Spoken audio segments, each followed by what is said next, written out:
নমস্কার। আজকের গল্প অপেক্ষার শেষ প্রহর। কলমে সন্দীপ, কণ্ঠে পূজা। রানিং ট্রেনটা ধরতে গিয়ে একটুর জন্য পা ফসকে গিয়েছিল সুমিতের। ছুটে ছুটে এসে কোনো রকমে ট্রেনটা ধরল সে। হাতটা শক্ত করে হ্যান্ডেল চেপে ধরে কয়েক সেকেন্ড চোখ বন্ধ করে দাঁড়িয়ে রইল। কুকুরের মতো জিভ বের করে হাঁপাচ্ছে। বুকটা যেন ফেটে যাবে। আজ সে বাড়ি ফিরছে। দীর্ঘ ৩ মাস হয়ে গেল। ছোট্ট মেয়ে তিন্নির মিষ্টি মুখখানা সে দেখেনি। ট্রেনটা গতি বাড়াতে থাকলে হাওয়া এসে তার মুখে লাগে। সেই হাওয়ার মধ্যেই যেন ভেসে আসে একটা কণ্ঠ, বাবা তুমি কবে আসবে? সুমিতের ঠোঁটে হালকা হাসি ফুটে ওঠে। এই তো মা, আমি আসছি। সে পকেট থেকে একটা ছোট্ট প্যাকেট বের করে। গোলাপি কাগজে মোড়ানো পুতুল, তিন্নির জন্য। ঠিক তখনই ফোনটা বেজে ওঠে। স্ক্রিনে মিতা। হ্যালো, কোথায় তুমি? ট্রেনে, আর 2 ঘন্টা।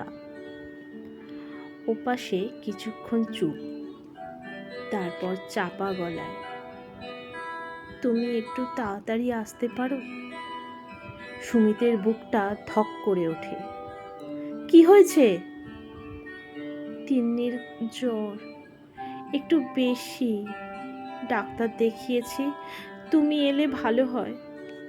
লাইনটা কেটে যায়। এরপর থেকে প্রতিটা মিনিট যেন ঘন্টার মতো লাগে সুমিতের কাছে। ট্রেনের প্রতিটা স্টেশন, প্রতিটা সিগন্যাল, সব যেন তার সঙ্গে শত্রুতা করছে। আর কত দেরি? নিজের হাতটা শক্ত করে চেপে ধরে সুমিত। হঠাৎ ট্রেনটা মাঝপথে দাঁড়িয়ে যায়। সিগন্যাল। সুমিত আর থাকতে পারে না। দরজার কাছে গিয়ে দাঁড়ায়। নামবে নাকি? কিন্তু চারিদিকে অন্ধকার, অচেনা জায়গা। ঠিক তখনই পাশ থেকে এক বৃদ্ধ বললেন, বাবা সব ঠিক হয়ে যাবে, একটু ধৈর্য ধরো। কেন জানি না এই কথাটা শুনে সুমিত একটু থেমে যায়। আবার উঠে যায় ট্রেনে। ট্রেনটা আবার চলতে শুরু করে। অবশেষে স্টেশন। সুমিত দৌড়ে নেমে একটা অটো ধরে। দাদা একটু তাড়াতাড়ি। রাস্তা যেন শেষই হচ্ছে না। বাড়ির সামনে পৌঁছে সে প্রায় ছুটে ঘরে ঢোকে। দরজা আধ খোলা। ভেতরে ঢুকেই সে থেমে যায়। ঘরের ভেতর অদ্ভুত নিস্তব্ধতা। তার বুকটা কেঁপে ওঠে। মিতা। কোনো উত্তর নেই।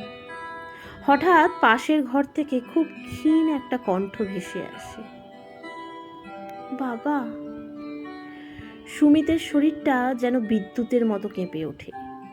সে ছুটে যায় ভেতরের ঘরে। বিছানায় শুয়ে আছে তিন্নি। মুখটা ফ্যাকাশে, কপালে ভেজা কাপড়, কিন্তু চোখ দুটো খোলা। আর সেই চোখে এক অদ্ভুত আলো। বাবা তুমি এলে? সুমিত আর নিজেকে সামলাতে পারে না। ছুটতে গিয়ে মেয়েকে বুকে জড়িয়ে ধরে। আমি এসেছি মা, আমি এসেছি। তিন্নি দুর্বল হাতে বাবার গলা জড়িয়ে ধরে। আমি জানতাম তুমি আসবে। মিতা পাশে দাঁড়িয়ে, চোখে জল তার।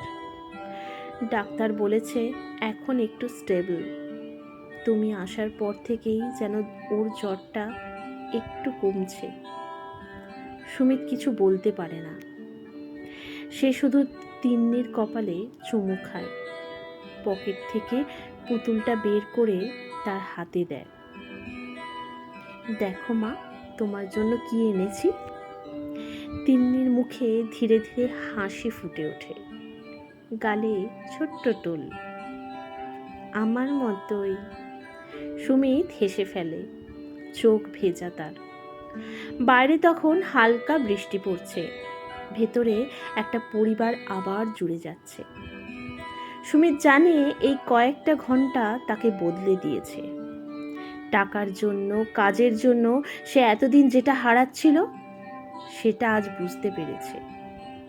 সে মেয়েকে শক্ত করে জড়িয়ে ধরে মনে মনে বলে, আর কখনো এত দেরি করব না। তিন্নি ধীরে ধীরে ঘুমিয়ে পড়ে বাবার বুকে। আর সেই মুহূর্তে সুমিত বুঝতে পারে জীবনের সবচেয়ে বড় ফেরা হলো সময় থাকতে প্রিয়জনদের কাছে ফিরে আসা। নমস্কার।